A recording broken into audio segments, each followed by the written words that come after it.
Hey, my name is Nolan Colton. I'm 34 years old and I live in Chicago. On paper, I'm the founder of a technology company worth tens of millions. I own a penthouse that overlooks the city skyline, a bank account that never forces me to check prices on menus, and a car that turns heads when it stops at red lights. But when I go on dates, I always show up as a man who has almost nothing. I wear an old coat I bought at Goodwill. I put on sneakers with worn-out heels. I drive a beat-up Honda Civic that makes a rattling noise every time I start the engine. I tell women I work as tech support for a small company. I say I live in a rented apartment far from downtown. I say money is tight for me. All of it is a lie. I do this because of Jennifer, my ex-wife. Jennifer left me after 7 years together. Not when I was poor. Not when I was building the company out of a small garage. She left when I had already succeeded, when money started bringing parties, partners, and people who smiled at me like I was an opportunity instead of a person. She betrayed me with one of my own business partners, a man richer, flashier, better at making people feel like they were stepping into a higher class.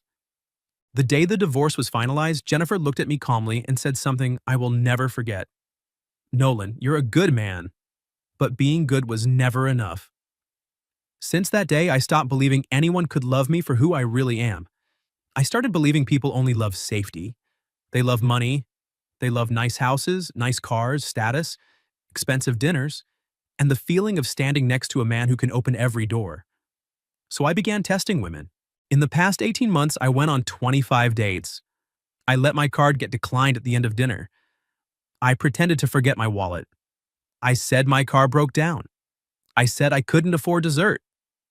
I watched how their eyes changed, and they always changed. Some suddenly received an urgent phone call. Some told me straight up they didn't want to date a man who wasn't stable. Some laughed in my face when I said I couldn't afford another round of drinks. Each time it hurt, but it also felt like relief, because they proved what I already believed. Love always has a price. People just wear different price tags. Until I met Veronica Hernandez. The first time I saw Veronica was on a Tuesday afternoon, after my 23rd failed date. I was sitting in my old Honda Civic in front of a small diner I had never really noticed before. The neon sign outside flickered, the vinyl seats inside were cracked, and the glass door was foggy with steam. It looked like a place time had forgotten since 1987. I was about to drive away, then I saw her through the window. Veronica wore a light blue waitress uniform, her black hair tied up in a messy bun. She was pouring coffee for an old man near the door. His hands were shaking so badly that he spilled water all over the table. Most tired waitresses would have sighed or gotten annoyed. But Veronica just smiled, grabbed a rag, wiped the table clean, and leaned down to ask if he needed anything else. That smile wasn't a work smile. It was real. I didn't understand why that made me stop the car, but I walked inside. I came back the next day and the day after. By the fourth time I ordered black coffee and sat there for over 2 hours, Veronica finally walked up to my table holding a coffee pot. She looked at my half-full cup, then at me with a tired but amused expression. "You keep ordering black coffee and sitting here for 2 hours," she said. "Either you really love this diner's coffee or you're working up the courage to say something." I felt my neck heat up like I was 17 again. "Was it that obvious?" I asked. She refilled my cup even though it wasn't empty. "A little," she said. "So, what are you selling? Because fair warning, I can't afford it." I laughed, surprised at how quickly she made me drop my guard. "I'm not selling anything," I said. "I just wanted to ask if you'd like to get coffee with me sometime. Somewhere that isn't where you work. But if the answer is no, I understand. You've probably seen enough coffee for one lifetime." Veronica studied me for a long moment. There was caution in her eyes, the kind that belongs to someone who doesn't have time to make mistakes. "I work 70 hours a week between this diner and a grocery store," she said. "I also have a 15-year-old brother to take care of. I don't really have time to date." I answered without thinking. "Then just coffee, 30 minutes. You pick the time and place." She bit her lip, thinking. Finally, she said, "Thursday afternoon. The park 2 blocks from here. Bring your own coffee. I'm not working that day." I nodded. "Thursday afternoon." She turned and went back to work.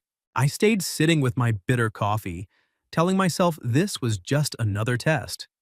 But for the first time in a very long time, I wasn't sure I still wanted someone to fail it. Thursday afternoon, I arrived at the park 15 minutes early. I brought 2 cups of coffee from the gas station down the street. They were cheap, hot, and tasted like water that had been personally offended by coffee beans. But I still brought them because Veronica had said to bring my own coffee. She showed up almost 10 minutes late, slightly out of breath, her hair loose around her shoulders instead of tied up like it was at the diner. She wore jeans and an old sweater that had been neatly patched at the elbows. Veronica took the cup from my hand and sat down on the bench, keeping a polite distance between us. "Sorry I'm late," she said. "Carlos had physical therapy today and it ran longer than expected." "Carlos is your little brother?" I asked. She nodded. "Yeah. He has a degenerative muscle disease. Some days are better than others." She said it like she was talking about the weather. No pity, no drama. Just a fact of her life. "That must be hard," I said quietly. Veronica shrugged and looked down at her cup. "Hard or not, you still have to live. My parents died in a car accident 3 years ago. Now I'm the only family Carlos has left." She took a sip of the coffee and immediately made a face. "God, this is terrible. Why did I suggest bringing our own coffee?" I laughed. "I thought the same thing, but I didn't want to insult your choice." Veronica looked at me, and for the first time her smile reached her eyes. "I work at a diner, and I recommended gas station coffee. I have no excuse." We sat on that bench for almost 2 hours, drinking the terrible coffee and talking. Veronica told me about Carlos, how much he loved science, especially biology and physics, how last week he managed to hold a fork by himself during dinner without her help, and she had to turn her face toward the sink so he wouldn't see her crying. I listened. Not the kind of listening I used to do on dates, the kind where I was looking for cracks to exploit. I listened because I actually wanted to know. When she asked about me, the old lies slid out of my mouth like a script I had rehearsed too many times. I told her I worked in tech support. I told her I lived in a small apartment. I told her that after my divorce, I learned people usually leave when life stops giving them what they want. Some of it was a lie, but the pain behind it was real. Veronica looked at me, her eyes softening. "Just because it's been 2 years doesn't mean it stopped hurting," she said. I stared at her, surprised by how simple and accurate that sentence was. "Yeah," I said. "I guess it hasn't." She didn't tell me to be strong. She didn't tell me to move on. She didn't turn my pain into a moral lesson. She just sat there. And for the first time, the silence between us didn't feel uncomfortable. When Veronica stood up to make it to her evening shift at the grocery store, I almost panicked. "Can I see you again?" I asked. She adjusted the strap of her bag and looked at me, hesitating. "Nolan, I don't know if that's a good idea. I don't have money to date. I'm serious. Every dollar I make goes to Carlos's medicine, his physical therapy, or rent. I can't go out to dinners or movies or do the normal things people do. You seem like a decent guy, so I don't want to waste your time." That should have been the moment I felt satisfied. A woman with no money, no expectations, someone who couldn't possibly love me for money because she didn't even know I had any. A perfect test. But what came out of my mouth was different. "Then let's just do this," I said. "The park. Terrible coffee, talking. I'm not exactly rolling in money either." Veronica studied my face like she was searching for any sign of fake sincerity. Finally, she nodded. "Okay," she said. "Let's do that again." The second date was dinner at a small Italian restaurant. I chose it on purpose. Not too expensive, but expensive enough that the bill would feel heavy to someone living paycheck to paycheck. That was the ugly part of me, the part that still wanted to test her. Veronica arrived wearing a simple blue dress that looked like it had been bought secondhand, but it suited her perfectly. She ordered the cheapest pasta on the menu, even though I told her to get whatever she wanted. When the check came, I started the familiar performance. I opened my wallet, pretended to hesitate, then patted my pockets. "Shit," I said, putting on the embarrassed voice I had practiced too many times. "I thought I brought my card, but I must have left it at home. I'm really sorry, Veronica. I'm so sorry." Veronica didn't even blink. She opened her own wallet, pulled out a few crumpled bills, tip money folded neatly in a small compartment, and handed them to the waiter. "It's okay," she said. "I can cover it." I quickly said, "I'll pay you back." She turned to me and smiled. No rush, you can get the next one. No disappointment, no judgment, no eyes recalculating my worth. Just kindness. That night, as I drove back to my penthouse, I should have felt victorious. Veronica had passed a test that 25 women before her had failed. But instead of relief, I felt sick to my stomach. Because I had let a woman who worked 70 hours a week use her tip money to pay for a lie I told. And for the first time, I wasn't sure who was really being tested anymore. Her or me. I kept lying. That was the part I'm most ashamed of when I look back. I told her my car was broken down, even though my real car was sitting in a private garage downtown. Veronica never complained. She just said walking was fine because she walked everywhere to save on bus fare. We walked through glowing streets at night, ate cheap ice cream from food trucks, and sat in parks with those terrible cups of coffee. Veronica never asked for anything. She even seemed relieved that our dates didn't require her to pretend she had more money than she actually did. One evening, as we stopped under a streetlight on a quiet corner, Veronica told me about her parents. She looked out at the road, her voice slowing down. My mom used to sing while she cooked. She'd sing any song, even if she got the lyrics completely wrong. My dad would read stories to Carlos using different voices for every character. I try to do the same, but I'm terrible at it. Carlos still laughs, though, probably out of pity. I laughed softly, then felt my throat tighten. For the first time, I started telling Veronica things I hadn't told anyone. About how, after the divorce, I would sit alone in that oversized penthouse, staring at the city lights below, and feeling like I had nowhere to come home to. About how I once believed that if I earned enough money, no one could ever make me feel worthless again. But in the end, the woman who had slept beside me for 7 years still walked away. Veronica listened for a long time. Then she said, with quiet certainty, Nolan, being betrayed doesn't mean you're not worthy of love. It just means one person didn't know how to keep what they had. I looked at her and couldn't speak. Some sentences don't save a life, but they can crack a wall. Our fifth date was a free outdoor concert in the park. We sat on the grass. Veronica was so exhausted that she fell asleep on my shoulder during the third song. I stayed completely still for 45 minutes, afraid to move in case I woke her. I looked down at her sleeping face, the dark circles under her eyes, the small cuts on her hands from working too much, a woman who had been carrying an entire family on her shoulders while still too young. I thought, with one phone call, I could pay for all of Carlos's medical bills. But if I did that, I would have to explain. And if I explained, every lie I had told would come crashing down. On our sixth date, Veronica brought Carlos along. I met him in front of an old bookstore. He was 15, sitting in a wheelchair, thin but with sharp, intelligent eyes. He looked me up and down like a strict judge.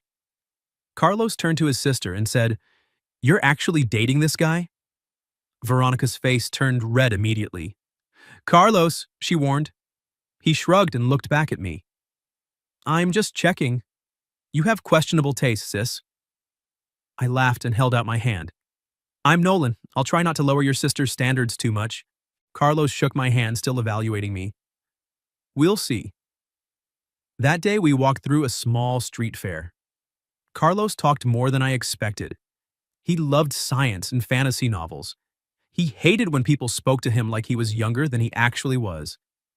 Veronica watched me the whole time I crouched down to talk to him at eye level. No pity, no exaggeration, just normal conversation. The look in her eyes at that moment made my chest ache. Because she trusted me. After the fair, we bought ice cream. Veronica insisted on paying because she had just gotten a 25-cent raise at the grocery store. 25 cents an hour, she said, half joking, half serious. I'm rich now. I smiled, but something inside me twisted painfully. 25 cents an hour was real happiness for her. Meanwhile, I could lose a few $1,000s in one night and not even remember where it went. When Carlos rolled a little farther ahead to look at the bookstore window, he turned back and shouted, "You two look disgustingly cute together." Veronica turned bright red. "Carlos!" He just shrugged, completely unrepentant, and looked at me. "You make my sister laugh." She doesn't laugh enough. So, thanks, I guess. I didn't know what to say because that sentence hit the softest part of me. As Carlos rolled toward the window, Veronica stood beside me, lightly pulling her thin jacket tighter around herself. The night was getting cold. I took off my own jacket and draped it over her shoulders. "Nolan, I'm fine." She started to protest. "Just wear it," I said, adjusting it gently. Veronica looked at me, her expression softening. "You're not like the men I've met before." I felt my heart tighten. "Yeah," I said quietly. "I'm really not." She stepped closer and kissed me. Her kiss was gentle, careful, like a question. I kissed her back. And in that moment, I knew everything had gone far beyond any test. I no longer cared whether Veronica passed or failed. I just didn't want her to leave when she found out what I had done. That night, I stood in the middle of my penthouse living room, looking out at the city. All the expensive furniture, the designer pieces, the custom art on the walls. Suddenly, everything felt empty. I picked up my phone and almost called my assistant to run a background check on Veronica. One call and I could know if everything she told me was true, if Carlos really had the disease, if her parents really died in an accident, if she was taking advantage of me. My finger hovered over the screen, then I put the phone down. If I did that, I would turn Veronica into a file, a transaction, a risk assessment, and I would become exactly the kind of person I hated. The next morning I called her. When she answered, her voice sounded tired but soft. "Nolan, you're calling early. Is everything okay?" I gripped the phone, my throat dry. "Veronica, can we meet today? There's something important I need to tell you." She was quiet for a few seconds, then she asked, her voice starting to worry. "You're scaring me. What's going on?" I closed my eyes. "I need to say it in person. Please." She let out a small breath. "Okay, 2 o'clock, the usual park." "Thank you," I said. After I hung up, I sat in the living room for a long time. For the first time in months of testing other people, I was afraid of my own results. I arrived at the park at 1:30. I was wearing the same old coat, the same worn jeans, the same scuffed shoes, but this time the clothes didn't feel like a clever disguise anymore. They felt like a costume I desperately wanted to take off. Veronica arrived right at 2. She was still in her diner uniform, her hair tied up in a hurry, dark circles under her eyes from the morning shift. But when she saw me, she still smiled. That smile made me feel even worse. She sat down beside me, tilting her head slightly. "Okay," she said. "You really scared me. What's so important?" I took a deep breath. "I haven't been honest with you." Her smile faded. "What do you mean?"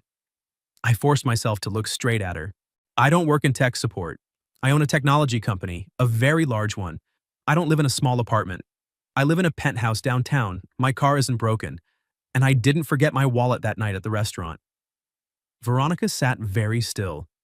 She blinked, like she hadn't fully understood yet. "I don't get it," she said quietly. "What are you saying?" I spoke slowly, each word heavy. "I'm a millionaire, Veronica. Everything I told you about my financial situation was a lie. The air between us cracked." Veronica stared at me, first confused, then disbelieving, then hurt. "Why?" she asked. I rushed the words out as if saying them faster would hurt less. "Because I wanted to know if anyone could love me for who I am. My ex-wife betrayed me with a business partner. She made me believe people only stay for money, for status, for what I can give them. So I started testing the women I dated. I pretended to be poor. I let my card get declined. I watched who stayed." Veronica repeated the words, her voice turning cold. "Testing?" I ran a hand over my face. "At first, yes, but with you, everything changed. You became real. I didn't know how to stop without losing you." Veronica stood up suddenly. Her hands were shaking. "You let me pay for dinner with my tip money." I stood with her, panicked. "Veronica?" She took a step back. "You knew I needed that money for Carlos's medicine. You heard me talk about every single dollar I made. You watched me calculate bus fare, food, physical therapy, and you still let me pay, just to see if the poor girl could pass your little test." "That's not how it was," I said. She let out a short, bitter laugh. "Then how was it, Nolan?" I couldn't answer right away. Veronica looked at me like she was seeing me for the first time. I thought you understood me, she said. I thought you knew what it felt like to worry about money, to live like you're always standing on the edge of a cliff. But you were just playing a role. You were a tourist in my life. That sentence hit me straight in the chest. Everything I felt was real, I said, my voice hoarse. Every conversation, every moment I spent with you, the way I cared about Carlos, all of it was real. Veronica wrapped her arms around herself like she was cold. Which part am I supposed to believe? The part you told me? Or the part you hid in your penthouse? I took a step forward, but she raised her hand to stop me. Don't. I froze. She wiped her eyes quickly like she hated crying in front of me. I need time to think. Don't call me. Veronica, please. She shook her head. No, you had plenty of time to tell the truth. Now it's my turn to have time to decide if I can forgive this. Then she turned and walked away. I stood in the middle of the park watching her leave the same bench where everything had started. Every instinct in me wanted to run after her, to explain, to beg, to fix it. But I didn't. Because for the first time I understood. There are some things money can't buy back. There are some wounds that can't be fixed with a rushed apology. The next 3 days, I lived like a man who had lost his direction. I called Veronica twice. She didn't answer. I sent one message. I'm sorry. When you're ready, I'll listen. She didn't reply. I went to the diner. The manager told me she had called in sick. I drove near her apartment once, then turned around because I didn't want my guilt to become pressure on her. On the fourth day, my assistant knocked on my office door. Mr. Colton, there's a Miss Veronica Hernandez here to see you. She doesn't have an appointment, but she says it's personal. My heart almost stopped. Let her in. Right away. Veronica walked into my office still wearing her diner uniform. She stopped in the middle of the large room, looking at the floor-to-ceiling windows, the walnut desk, the expensive art on the walls, the entire city spread out behind me. So this is your real life, she said quietly. Yeah. She walked over to the window and looked down at the city. I've never been this high up before. From here, everything looks small. I didn't know what to say. Because she wasn't wrong. She turned back to me. I was angry at you for 4 days, really angry. Carlos said you're an asshole and you don't deserve me. He's right, I said immediately. She nodded. Yeah, he is. She was quiet for a moment, then continued. But I kept thinking about one thing. You told me the truth. You didn't have to. You could have kept lying and I probably would never have known, but you chose to tell me even though you knew I might leave. My voice came out low. I couldn't keep lying to the woman I love. Her eyes turned glassy. You love me? I didn't hide anymore. Yes, and I know saying that after everything I did sounds terrible, but it's the first truth I don't want to hide anymore. Veronica looked at me, tears shining but not falling yet. You hurt me, Nolan. I know, I'm sorry. She shook her head, her voice breaking. I don't care how much money you have, I never cared. What I cared about was that you didn't trust me enough to show me the real you from the beginning. I stepped closer slowly, not touching her until she allowed it. I was scared. But that's not an excuse to turn you into a test. I was wrong. And I'm not expecting you to forgive me right away. Veronica studied me for a long time. I don't know if I can trust you the way I did before. I understand. She wiped her eyes. But the stupidest part is, I still want to try. Because I love you too, not the millionaire, not the fake poor guy. Just the man who sat and listened when I talked about Carlos. The man who looked at my little brother like he was a person, not a burden. The man who made me feel like I wasn't just a tired waitress. I could barely breathe. She took a step forward. If we try again, no more lies, no more tests, no more games. No more, I said right away. I promise. She looked at me seriously. And you're going to pay me back for that dinner. I let out a short laugh, the sound cracking under the tension. I'll pay it back with interest. She gave me a look. Don't start showing off your money on the first day of partial forgiveness. I nodded immediately. Noted. This time, when she let me hold her, I understood it wasn't the end of the problem. It was only the beginning of fixing it. 6 months later, my life no longer looked the same. Not because the money had changed, the money was still there. The company was still there. The penthouse was still there. But for the first time in many years, those things no longer felt like a fortress I needed to hide inside. Veronica still worked at the diner, but only 40 hours a week now. She said she liked the job, liked the regular customers, liked the feeling of earning her own money. I respected that, even though part of me wanted to buy the entire diner just so she wouldn't have to stand so much. I created a separate fund for Carlos's medical expenses. At first, Veronica pushed back hard. She said she didn't want our relationship to turn into some kind of sponsorship. I had to learn how to stop using money as an apology. In the end, it was Carlos who ended the argument. He sat in his wheelchair, arms crossed, looking at both of us and said, "Veronica, if Nolan is ridiculously rich and doesn't use that money to help me feel less pain, then he's both rich and useless." Veronica glared at him. "Carlos." He turned to me and continued, "But don't think having money means you win either. I still don't completely like you." I nodded seriously. "I'll keep trying." Carlos looked at me and said, "Good. Start by never wearing that goodwill coat again. It makes you look like you're apologizing to the whole world." Veronica laughed so hard she had to sit down. That was the first time I saw her laugh without looking tired. Not everything was easy. There were still days when Veronica got upset if I tried to buy her something too expensive without asking. One time I ordered her a nice winter coat because her old one was too thin. She looked at the price tag and her face went cold. She put the coat down and said, "Nolan, I'm not your charity project." I immediately understood I had messed up. "I'm sorry," I said. "I just saw that you were cold." She looked at me for a long time.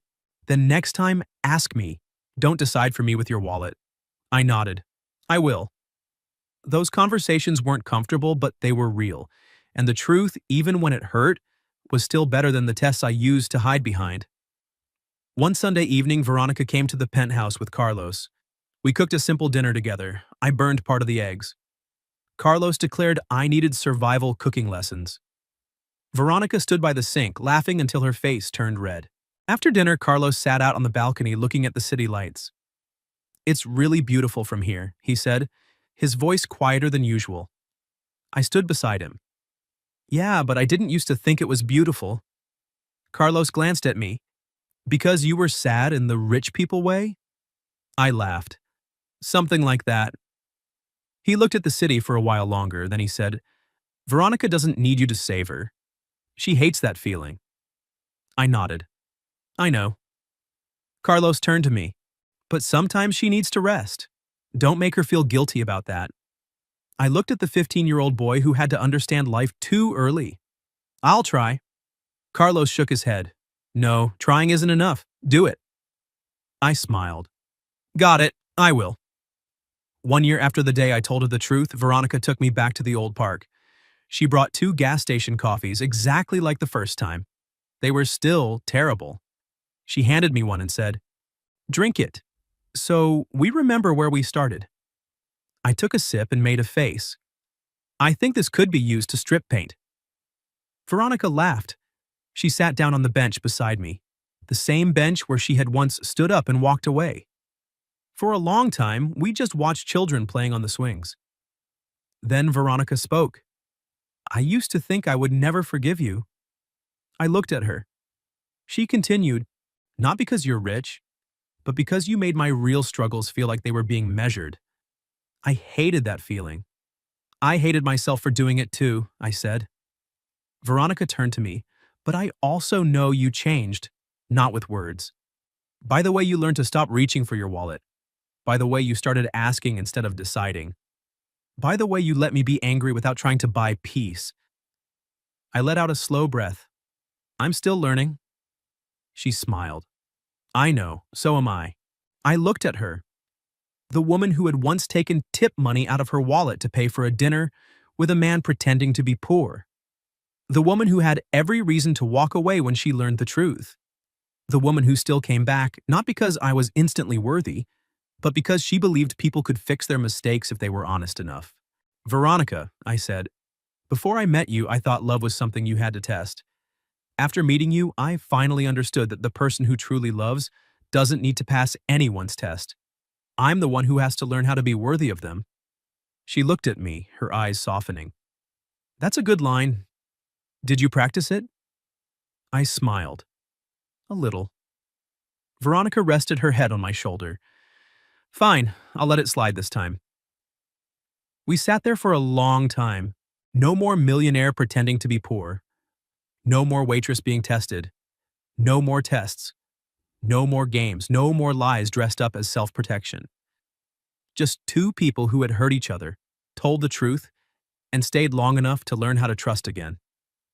And if anyone ever asks me where it all began, I won't talk about the penthouse, the tech company, or the money in my account. I'll tell them about an old diner, a tired waitress who still smiled at an old man who spilled water, and 2 cups of terrible gas station coffee. I'll tell them about the night I pretended to forget my wallet, and she took tip money out of her purse without making me feel small.